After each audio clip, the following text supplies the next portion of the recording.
Bom dia! Bom dia!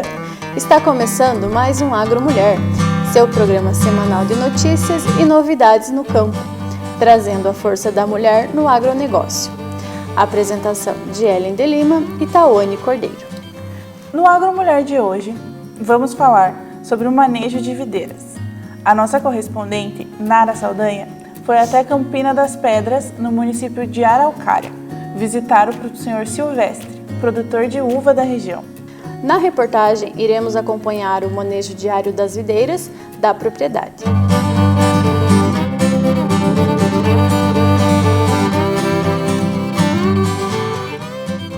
Bom dia! Então estamos aqui hoje na propriedade do senhor Silvestre, que fica na região da Campina das Pedras, aqui em Araucária, e vamos conversar um pouquinho sobre o manejo das videiras, que ele é um produtor há mais tempo e ele vai mostrar como que faz a condução, como eles trabalham com isso. Trabalham de agricultura familiar, né? Sim. Então a gente vai acompanhar o Silvestre no manejo da videira. Silvestre, como que vocês trabalham com o manejo da videira aqui na sua propriedade? Então, nós temos somente a videira no sistema latado, né? Não espaldado. Acho que o espaldado para mim não é legal para nós aqui. E faz desde 2006, né? 2007, algumas dessas videiras são desde aquela época, as outras de 2010. Então, foi feito aqui no sistema latado, porém nós estendemos demais as ramas dela, né? E agora sim estamos remanejando e encurtando essas ramas, né? Conforme vocês podem ver, na linha de baixo aqui ela aparece melhor, que essa é uma parreira nova aqui, né? Nova, tem 2 anos, né? Então essa aqui com certeza a gente já vai começar a fazer do jeito certo, né? E aqui, então aqui dá para você perceber que essa aqui tinha uma rama de mais ou menos uns 3 metros de comprimento. Nós encurtamos aqui, segundo o técnico da Emater orientou, né? Então foi encurtado. Provavelmente esse ano nós encurtemos ainda mais, já que vieram os brotos novos. Isso aí na verdade foi uma indução a brotar no tronco mais embaixo, né? Tipo, essa aqui é um exemplo bom, né? Olha só os brotos que vieram desse tronco aqui que tinha somente em cima, né? E aqui também vamos encurtar mais um pouquinho, né? A que fica perto de você também vai ser encurtada mais e mais até chegar no que seria ideal.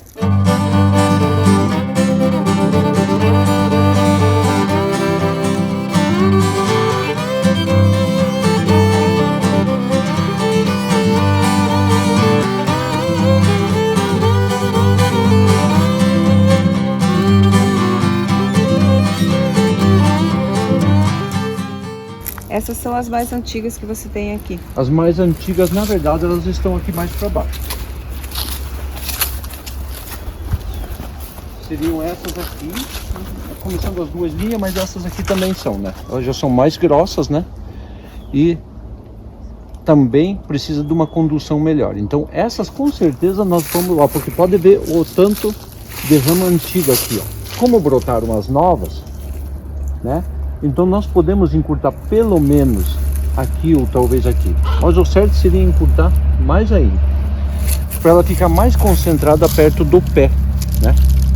Onde que aparentemente tem-se a ideia que a produção seria menor. Porém não, ela fica mais agrupada, fácil o manejo, fácil a pulverização e também digamos assim, o produto final ele tem uma qualidade melhor, né? Digamos, se eu deixo essa rama inteira do jeito que está aqui, ela produz mais, porém os baguinhos muito miúdo, né? E assim ficariam numa qualidade melhor do fruto, né? E quais as cultivares que o senhor tem aqui na propriedade? Aqui eu tenho a Terci, que antigamente falavam Terci, mas ela é a Bordeaux, né? É Bordeaux enxertada, né? Tem algumas, que seria esse outro pedaço daqui para lá, que ela foi feita por estaquia. Deixa eu ver aqui, ó. daqui para lá foi feito por isso aqui. Uhum. Ela não perde nada para outra, né? Ela foi plantada na mesma época, não perde nada. Mas, tipo assim, os pés que porventura morre dessa aqui, também morre daquela. Então, é mais ou menos uma coisa, digamos, é quase que igual, né? Uhum.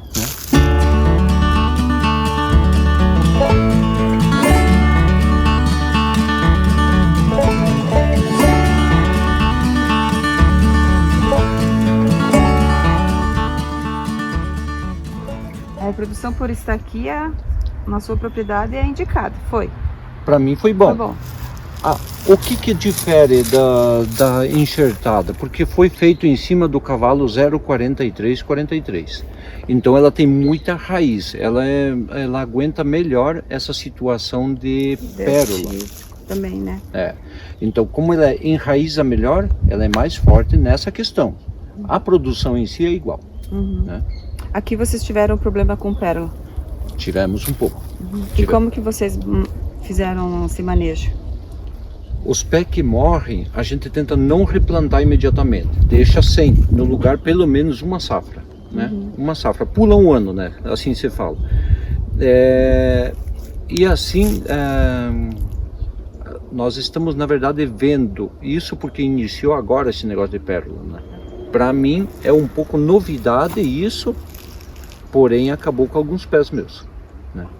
E vocês são assistidos aqui por técnicos da Emater? Da Emater, o Irani em especial, o Irani, né? Veio vários técnicos, mas o Irani é que realmente veio aqui e falou que ele é o especialista em videira, né? Ele é especialista, né? Tanto que a gente já visitou o campus lá da Lapa, né? Então lá é um bom exemplo também, né? Em termos de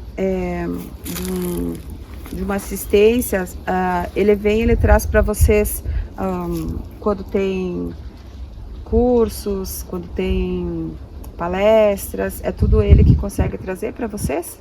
Sim, ele incentiva muito e traz essas novidades de curso, essas coisas que é sempre benéfico, né? Uhum. É uma troca, né? Sim, você uma sempre... troca de conhecimento. Isso, sempre está aprendendo algo novo, né? Algo novo. Então, é muito bom isso, muito bom, porque sem essa assistência técnica, não seria igual, não.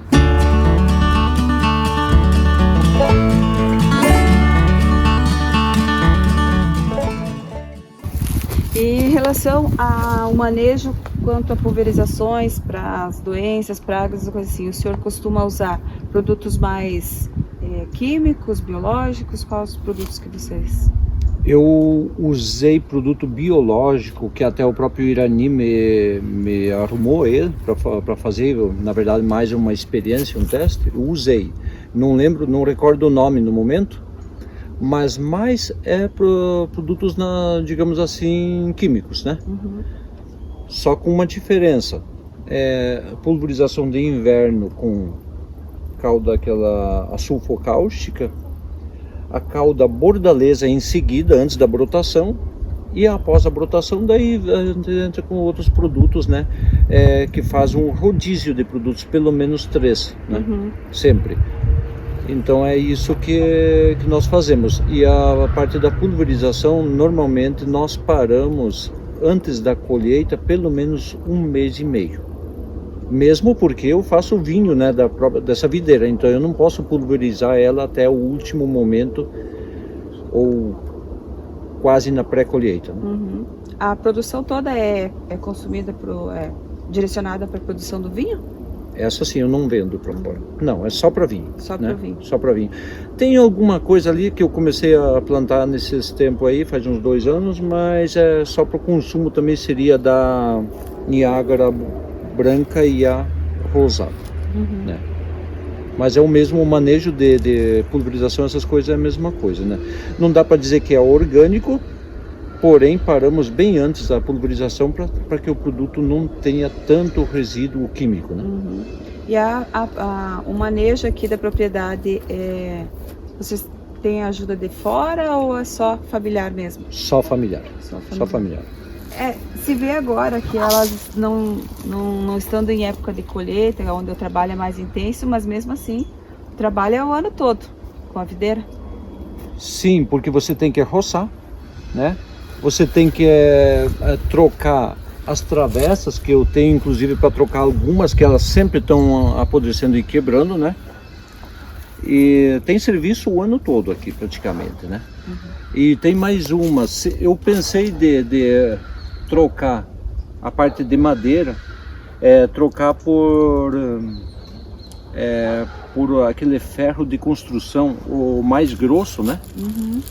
Mas eu fico pensando se seria o certo, né? Porque uma vez que uma rama dessa encoste num ferro daquele, ele esquenta com o sol. E é onde que pode danificar a planta. Seria bom por um lado, não sei se seria por outro, né? Acaba perdendo rama. Exatamente. Se ela encostar, que nem está encostando aqui, se for um ferro no lugar, ela pode queimar, né? Creio eu que seja isso, porque ele absorve muito calor, né? E a madeira não é tanto. Mas tem os inconvenientes da troca sempre, né? De madeira. Em relação aos cultivares que o senhor tem aqui agora, por que a escolha dessa cultivar para o trabalho?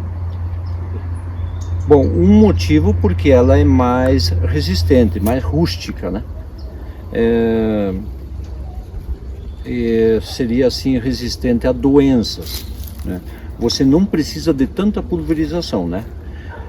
Porque tem outras úvaras viníferas que elas seriam ótimas para você fazer vinho, mas elas não aguentariam o que essa aguenta ali em termos de doenças, né?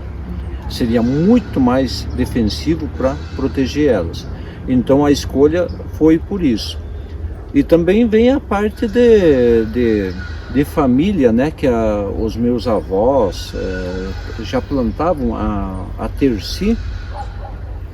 Só que era aquela terci que eles devem ter trazido da Alemanha, da Polônia, da Europa, onde ela dava cachinhos menores, porém super resistente. Essa não é tão resistente, porém como nós não temos a outra, essa ainda é a melhor para nós, né?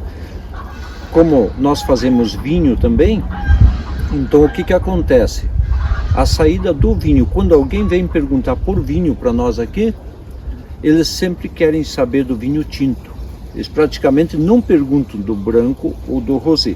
Então, é uma escolha que, digamos assim, para nós é melhor e é o que as pessoas querem também, né? Em termos de vinho. Então, por isso não compensa plantar a outra, por esses motivos todos aí.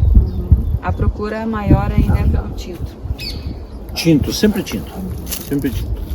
E essa cultivar é a que atende bem. Essa aqui é ótima, ótimo. O vinho sai saboroso. Cai muito bem no paladar das pessoas, né? Tem um vinho natural, né? E principalmente quando não é usado agrotóxico, que nem a gente faz aqui, ele se torna bem melhor.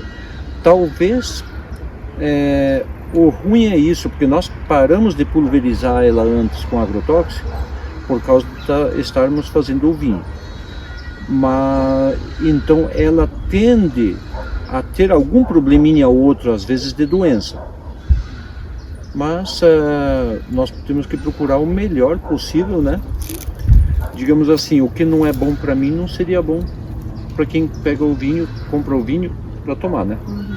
Esse produto final, no caso o vinho, a produção é feita por vocês mesmos? Por nós mesmos.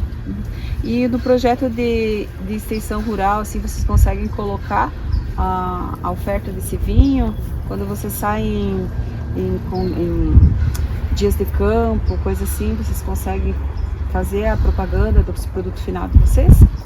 Não há necessidade de fazer isso. É lógico que tudo que você puder conversar é ótimo, mas não há necessidade de fazer isso porque nós temos já nossa clientela, certo, né? Então, conseguimos vender, normalmente sempre falta, né? A produção já é toda comprometida com os clientes nossos, né? Com os fregueses nossos. Não tem Quando é época de seca ou algo assim parecido, qual é o meio que vocês usam? Vocês usam algum meio para irrigação? Não pensaram nisso? Não, nós pensamos sim, só que o que acontece? Isso é uma experiência que eu venho tendo desde criança. Muitas parreiras, elas ficam em pátios secos nas casas dos agricultores, nas casas dos meus avós que eu via e tal. Podia ser a seca que fosse. No entanto, a parreira se mantinha ali, se manteve sempre viva e nunca baixava a produção. Então é lógico que hoje em dia seria bom em tempo de seca fazer essa irrigação. Eu não tenho por enquanto. Já tive, eliminei ela e tenho algo comprado aqui em termos de bomba, de mangueiras aí para solucionar essa parte, para suprir a água. Um projeto futuro. Isso, porque é que nem agora aqui. Praticamente não chove direito ali há 1 mês e meio, né? Lógico, a parreira não precisa, né? Nesse momento. Mas se isso acontecer no momento de brotação, de expansão das ramas, aí seria necessário, né? Seria ótimo, na verdade, né? Não exagerado, porque a uva, pela experiência que nós tivemos aqui do passado, quando nós irrigamos ela, não foi bom isso. Não foi bom. Ela pega mais peste, né? A não ser que seja na parte do solo somente a irrigação. E qual é a doença assim que o senhor percebe mais frequente que acontece em videira? As folhas, elas ferrugem, sabe? Pega ferrugem. Eu não tenho no momento aqui, eu acho um exemplo que tem um pouquinho. Quer ver? Ó, ele dá essas manchas. Não sei se você consegue pegar aqui. Talvez na sombra seria melhor, né? Ó. Então o míldio também ele é complicado, né? Então ele passou para o outro lado aqui. Essa época não dá para ter uma noção boa porque essas folhas elas estão, digamos assim, mais amadurecidas e curtidas do sol. Então às vezes não tem como comparar com outras épocas, né? Mas o mais que aparece aqui é míldio. Então agora a gente vai conhecer um pouquinho mais sobre a produção do Silvestre, que eles possuem aqui na propriedade. Para isso a gente conta com a participação da Andressa, especialista em vinhos, que ela veio conversar um pouquinho com o Silvestre para ver o que ele tem para conversar com nós. Então, seu Silvestre, como que é feita a produção do senhor aqui? A produção, então, desde a colheita, né? Quer dizer, tem tudo aquele manejo e tal, né? Até chegar a fruta madura, né? O que nós fazemos aqui? Nós colhemos, deixamos em caixas, de preferência meia caixa em cada caixa, né? De frutas, e deixa-se em torno de 3 dias para ela maturar. Melhor, fica mais madura, mais doce, né? É onde que nós depois esmagamos ela numa máquina de madeira. É esmagado, é passado para caixa, uma caixa maior, uma caixa d'água, e daí onde ela fica ali descansando por mais um período aí que tudo depende da fruta, né? Se ela estiver muito madura é menos tempo, se for madura mais, mas a média é de 6 a 8 dias, né? Que fica dentro dessa caixa. É tirado o líquido, né? Que na verdade ele não é vinho ainda, porque ele não está fermentado. Então ele é tirado e passado para as barricas, onde ele fica curtindo aí e sendo travasado em torno de 5 a 6 meses, mais ou menos. E depois aí vazado, né, nas garrafas, onde vai para o consumo da clientela, né. E essas barricas que o senhor deixa aí, são em barril de carvalho? Não, porque nós não conseguimos hoje em dia praticamente mais uma, como é que eu vou te falar, uma madeira de carvalho boa, né, igual antigamente. Então, hoje em dia o que se usa? Ou é inox, ou é vidro ou é plástico, que são três barricas, no caso, que elas não dão gosto ao produto e nem tiram o gosto do produto, que é o vinho, né? Então ele se mantém estabilizado, por isso. E a madeira, se ela não for de uma qualidade boa, então ela vai acabar influindo no gosto do vinho, né? Ele acaba amadeirando o gosto demais, e daí é onde é o que nós não queremos, né? Então é isso. E sobre o teor de açúcar da uva, o senhor aguarda um período certo para que elas adquiram esse teor ideal? Ou o senhor faz, equilibra com o açúcar no vinho mesmo? O açúcar da própria fruta, ela serve para aqueles entre 6 a 8 dias depois de esmagado. Ele perde todo aquele teor de açúcar praticamente. Se a uva for muito doce, ela acaba precisando menos correção depois de açúcar, né? Mas se ela não tiver tão doce assim, ela vai acabar perdendo mais ainda naquela maturação, entre a maturação e aqueles 8 dias que ela foi esmagada, né? Daí ela perde aquela doçura, não tem como. Mas ela ajuda se tiver mais doce, né? Daí vai menos açúcar, mas é corrigido assim. Vinho seco praticamente não vai açúcar, e o vinho suave vai bem mais, né? Sim. Então o vinho seco, ele vai uma correção, mas é mínima, assim. Só para fermentar. Porque a fermentação do vinho depende da doçura da uva e depende da correção que nós fazemos, né? Mas isso muda de ano para ano, né? Períodos de chuva é um tipo de ajuste, período de seca é outro tipo de ajuste, porque tem épocas de muita chuva que a uva ela não é tão doce, né? E tem período de seca que ela acaba sendo mais doce. Isso interfere até na acidez do próprio vinho, né? Do produto final. Sim, com certeza. E muito, né? O vinho ele tem muita coisa que precisa, né?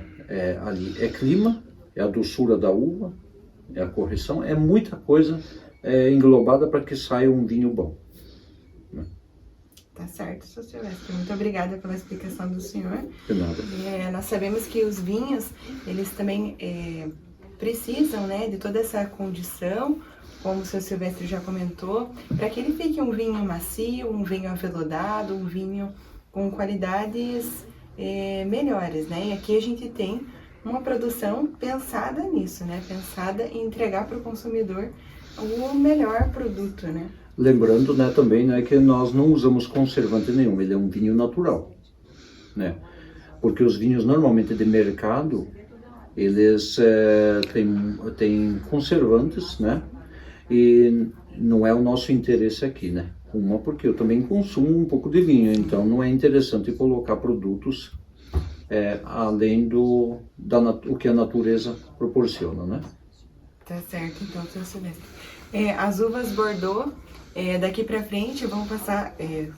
quem está nos assistindo vai passar a perceber mais ainda no mercado, quando dizer ali vinho de uva Bordeaux, vai lembrar de nós, do Sr. Silvestre, da sua produção, cada vez mais. Nós agradecemos a todos quem assistiu até aqui e até a próxima.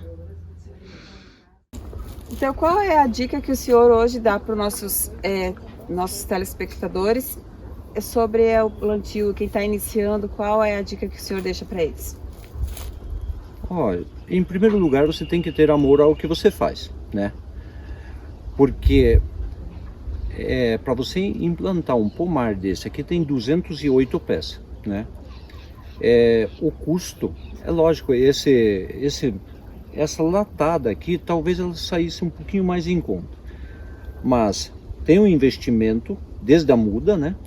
Você tem que buscar um técnico, não adianta plantar por conta própria, porque vai acabar errando, apesar que eu comecei por conta própria aqui, vai acabar errando, e o custo é um pouco alto. Para você ter esse retorno aqui, é uns 3 anos mais ou menos, né? Então, o que eu digo? Você tem que ter amor ao que você faz, você tem que ter gosto por isso, mas é muito trabalhoso. muito trabalhoso, mas depois compensa você ver a planta bem, né? Que nem no nosso caso que a gente faz o vinho aqui. Por quê? Se você cuida bem de uma planta, ela te dá bons frutos. Porque eu já comprei uva de fora no passado, quando eu não tinha a minha plantação aqui. Francamente, não é legal isso, sabe? Você jamais tem a uva, quando ela vem de fora, principalmente a maioria vem do Rio Grande do Sul, então a maioria das uvas não vem do teu gosto, uma uva boa, né? Ela vem às vezes muito passada e tal, e aqui não, aqui você consegue colher na hora certa, se o tempo ajudar também, consegue fazer um produto depois, que nem no nosso caso um vinho bom, bem melhor, mas isso aí dá muito serviço, então a pessoa já tem que saber que vai ter que se empenhar, porque sabe que vai ter que cuidar na hora certa, tudo na hora certa, para não deixar passar, senão não vai produzir. Essa que é a questão. O retorno vem se o cuidado tem. Sim. Então tá bom, então é isso. Queremos agradecer aqui, seu Silvestre, por ter deixado a gente entrar na propriedade para conhecer e ter um pouquinho mais de conhecimento que o senhor pôde passar para a gente, então isso foi muito bom, muito obrigada. E a gente sempre aprende, e vocês sempre que precisarem, né? A hora que tiver a poda, a hora que tiver ela já estendida, podem vir sempre aqui, que a gente está à disposição de vocês aí, sempre para poder colaborar, né? Obrigada. Nada. Excelente trabalho do nosso produtor. É sempre importante manejar de forma adequada para obtermos uma boa produção. Com isso, deixamos o convite a vocês, produtores e estudantes, para um dia de campo de inverno, no dia 7 de junho, cujo o foco é o manejo nas videiras, a partir das 13 horas, na vitrine de fruticultura do IDR, localizado no município da Lapa. Mais informações no nosso site. O programa de hoje fica por aqui. Até o próximo. Tchau! Tenham um bom dia. Tchau!